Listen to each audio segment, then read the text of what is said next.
Next breaking Guntur నుంచి వస్తోంది. విదేశాలకు అక్రమ నిధుల బదిలీ కేసుకు సంబంధించిన బ్రేకింగ్ ఇది.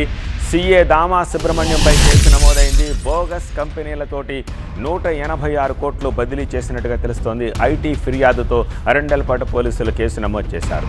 నిధుల బదిలీలో దళారీలకు సహకరించినట్టుగా ఆరోపణలు వస్తున్నాయి. ఐటీ రిటర్న్స్ లేకుండానే అక్రమాలకు సహకరించినట్టుగా తెలుస్తోంది.